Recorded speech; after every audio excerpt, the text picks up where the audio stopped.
दोस्तों नमस्कार। आज हम एक ऐसे सरकारी फैसले की बात कर रहे हैं जिसने देश भर के व्यापारियों, प्रोसेसर्स और रिटेलर्स को सोच में डाल दिया है। जी हाँ, हम बात कर रहे हैं गेहूं पर लगाई गई स्टॉक लिमिट की। और क्या है इसका कारण, क्या असर पड़ेगा बाज़ार पर और किसे हो सकता है नुकसान, तो चलिए जानते हैं विस्तार से। तो हम जानते हैं कि हमारे देश में एक समय ऐसा था जब हमें बड़ी मात्रा में अपने खाद्यान्न की पूर्ति के लिए दूसरे देशों से खाद्य पदार्थ आयात करना पड़ते थे। और उस समय हम लोगों ने अमेरिका के साथ PL40 स्कीम साइन की थी, जिसके तहत हमारे यहाँ लाल गेहूँ आना शुरू हुआ था। और तत्कालीन प्रधानमंत्री महोदय स्वर्गीय श्री लाल बहादुर शास्त्री ने पूरे देश का आह्वान किया था कि वो एक टाइम खाएं या एक दिन का उपवास रखें। उस समय सरकार ने एक कानून लागू किया था जिसको हम कहते हैं इसेंशियल कमोडिटी एक्ट, अत्यावश्यक वस्तु अधिनियम। इस अत्यावश्यक वस्तु अधिनियम के अधीन सरकार को यह अधिकार होता है कि वो किसी भी कमोडिटी या किसी भी ऐसी वस्तु को अत्यावश्यक घोषित करें और उसके बिजनेस को वो रेगुलेट कर सकें। तो उसी कानून का उपयोग करते हुए केंद्र सरकार ने 31 मार्च 2026 तक के लिए गेहूं पर स्टॉक की सीमा लागू की है। तो इस स्टॉक की लिमिट क्या है? तो थोक व्यापारी अधिकतम 3000 टन मटेरियल रख सकते हैं और खुदरा विक्रेता जो रिटेल का काम करते हैं वो 10 टन गेहूं स्टोर कर सकते हैं। इसी तरह जो बड़ी रिटेल चेन है वो प्रति दुकान 10 टन तक गेहूं स्टॉक कर सकती हैं और प्रोसेसर्स अपनी मासिक क्षमता का 70% तक स्टॉक रख सकते हैं। ये जो लिमिट हैं, इनसे सरकार ये कोशिश कर रही है कि देश के अंदर गेहूं की आर्टिफिशियल स्केर्सिटी क्रिएट ना की जा सके, ताकि जो खाद्य पदार्थ हैं उनकी कीमतें ना बढ़ें। हम और आप जानते हैं कि अभी जो इन्फ्लेशन रेट है वो हमारे देश में सबसे कम है, 2% से भी नीचे है, 1.6%। और सरकार इस लिमिट को बनाए रखना चाहती है। इससे सभी उपभोक्ताओं को सस्ती कीमत पर खाद्य पदार्थ और दूसरी चीज़ें बाज़ार में मिलती हैं।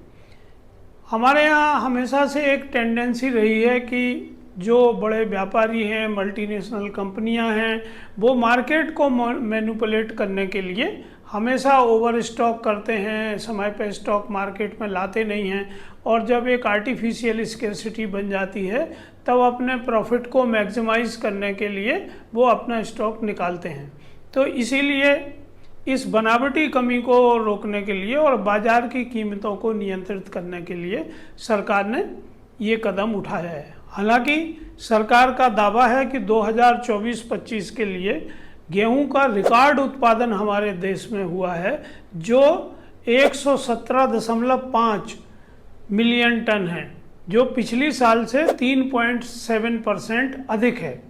और इसी सीजन में FCI और राज्य की जो एजेंसियां हैं उनने करीब 30 मिलियन टन गेहूं की खरीदी की है, जो PDS के तहत सस्ती दरों पर उपभोक्ताओं को राशन कार्ड पर उपलब्ध कराया जाता है। तो यहाँ लोग सवाल ये उठा रहे हैं कि अगर रिकॉर्ड उत्पादन हुआ है और खरीदी ज़्यादा हुई है तो सरकार के पास पर्याप्त स्टॉक है, तो फिर ये इसेंशियल कमोडिटी एक्ट में प्राइवेट लोगों के लिए स्टॉक पर लिमिट की ज़रूरत क्या है। तो हम समझें कि पिछले महीने गेहूं की कीमतों में लगभग 7.5% की बढ़त देखने को मिली थी। और सरकार का मानना है कि यदि कीमतों में कम और बढ़ोतरी ना हो और उन पर काबू रखा जाए तो स्टॉक की सीमा जरूरी है।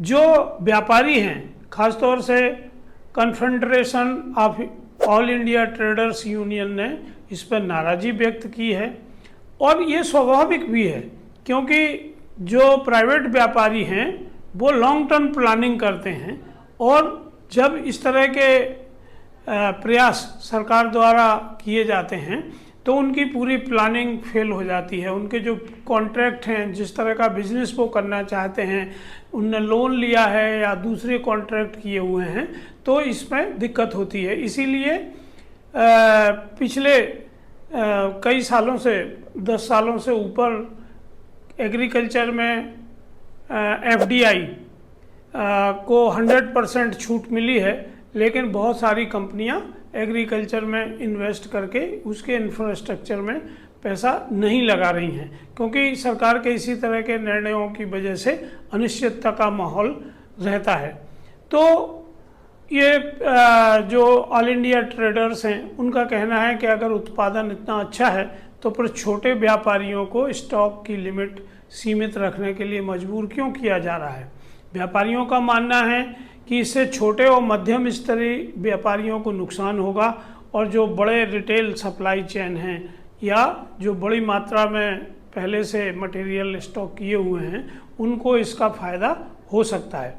साथ ही साथ हमको ये भी पता है कि अभी गेहूं पर निर्यात खुला नहीं है और ये बंद है, तो आयात शुल्क भी सरकार घटा नहीं रही है। तो ऐसे में ये नीति बेमेल सी लग रही है, क्योंकि निर्यात होना नहीं है और आयात के ऊपर भी जो शुल्क है वो घटाने का आइडिया नहीं है। पर हम जानते हैं कि रूस यूक्रेन वार, इजराइल गाजा का जो युद्ध है और भारत पाकिस्तान का जो टेंशन है, इसके कारण अंतर्राष्ट्रीय बाजार में भी गेहूं की आपूर्ति और मांग में बहुत अंतर आ गया है और ये पूरा बाजार अस्त व्यस्त हो गया है। तो सरकार इसीलिए ये कदम उठा रही है कि भविष्य में किसी भी तरह की अगर कोई घटना दुर्घटना अंतर्राष्ट्रीय बाजार में होती है तो हमारे यहाँ गेहूं का पर्याप्त भंडार रहे, क्योंकि हम विश्व की सबसे बड़ी जनसंख्या वाले देश हैं। हमारे यहाँ 140 करोड़ से अधिक लोग हैं जिनको नियमित खाना खिलाने की जवाबदेही सरकार की है। तो सवाल यह है कि यह फैसला बाजार को स्थिर करेगा या फिर छोटे व्यापारियों के लिए मुश्किलें बढ़ाएगा। सरकार को बाजार और उपभोक्ता दोनों के बीच में एक संतुलन बनाना होता है। तो आप क्या सोचते हैं इस बारे में, आपकी क्या राय है, इसको ज़रूर शेयर करें और इसका असर किसानों पे और आगे गेहूं की खेती पे क्या पड़ेगा आप अपने कमेंट लिखें, ताकि इस पे एक स्वस्थ बहस शुरू हो सके और सरकार भी जान सके कि लोग क्या सोच रहे हैं इस बारे में। तो दोस्तों, मैं चाहता हूं कि ये वीडियो आप ज़्यादा से ज़्यादा लोगों तक भेजें ताकि वो अपनी जानकारी को अपडेट रख सकें और जो नीतिगत परिवर्तन हो रहे हैं उनके हिसाब से अपने काम को एडजस्ट कर सकें। तो हम मिलते हैं अगले वीडियो में, तब तक के लिए नमस्कार, धन्यवाद। Don't forget to like and subscribe.